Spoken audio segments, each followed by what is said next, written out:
So in December, at a special board meeting, there were several organizational and financial approaches to going countywide were presented. And could you explain, you already alluded to the fact of adding another, the difference between the layer cake and the donut, and which they would use to take us to Act 196. Could you just briefly kind of? Well, let me break it down. Okay.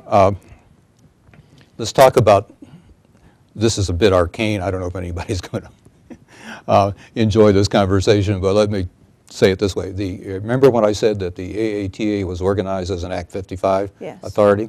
Right. Okay, in 1986, the legislature passed Act 196 in 1986. And that permitted a grander, if you will, a grander type of transportation authority to be created. And the theory is that an Act 55, which we are, would service populations of 300,000 or less, and that Act 196 would service populations greater than that, although that does not have to be the case. That does not have to be the case, despite what the populations are. The Act 196 offers some potential advantages.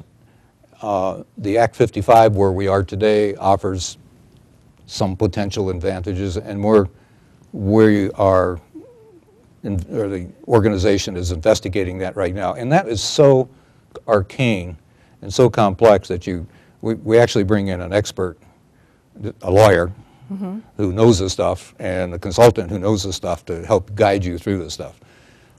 That'll get settled out. Now, in relation to the millage, I prefer not to talk about millages anymore, but I will just a little bit. They had this layer cake approach, and they had the donut hole approach, and what have you. My approach is what I call the punchki approach. You know what a punchki is? Yes. Okay. It's really a donut. It's kind of like a donut with no hole in it. Right. Okay. That's right. One mill does it all. That's where I'm coming from. There's some other theories of taxation. One is you can layer the one mill over for the county and layer it on, burden the Ann Arbor taxpayers with another mill. Right. Or you can ignore the Ann Arbor taxpayers and put the mill into the out county and let Ann Arbor taxpayers keep paying the 2 mills. So those are the two other approaches. I'm in favor of the punchki 1 mill approach. Okay, all right. So, but the AATA could also continue to act under Act 55, right? Indeed it can, yes. And have purchase of service agreements. And so is there a real benefit to go to 196? There is, you think? There are advantages and disadvantages, and I can mention a few to you, but I can't mention them all. Okay. It's a bit complex and it needs to be studied, but I can give you a few pluses and minuses. Okay. One of the ones that is interesting, I think, is that under 196, there's no geographic limitation. So what is the implication of that for the AATA? Why would we care that there's no geographic limitation?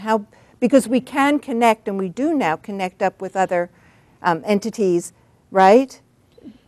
We meet them. When you say entities, do you mean? Communities. Communities, yes. Okay. Yeah, we do, and we don't have to be a 196 to do that. Right. Okay. When I heard the presentation on 196, I came away thinking, okay, here's what I said to myself. We could be either. It seems to be more efficient to be a 196 for a couple of reasons, but the final word is not in on this. Right. But it also struck me is that the 196 would make the countywide millage, if it ever comes to that, and eventually someday in the future it probably will, would make that a lot more straightforward, and you can get rid of these purchase of service agreements. Okay. Now there's an advantage.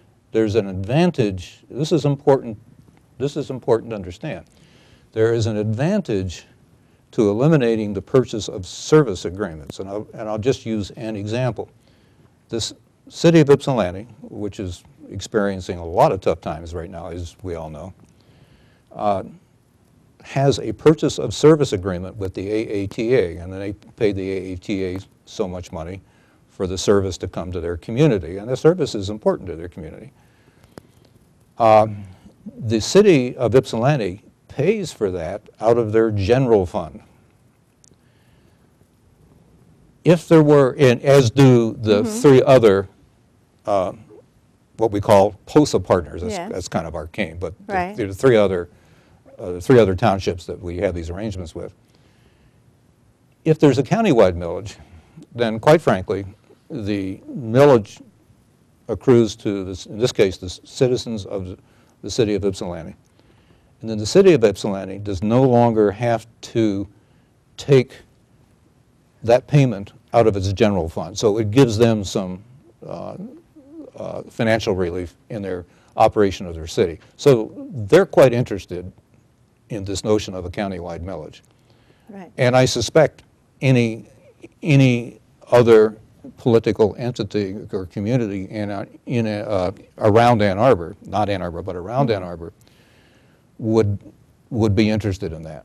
So my understanding is that if we go to 196, you would need the city, the state, the federal government to approve it, but you would not need a vote of the citizens unless you go for a millage. I don't think you need them to approve it. It's not clear to me yet. Okay. It's not clear to me. I think the 196 has an implication, a big implication as to the way you fund the entity, from what I can tell. I don't, and it also has an implication as to how you get that approval from the other entities in the county.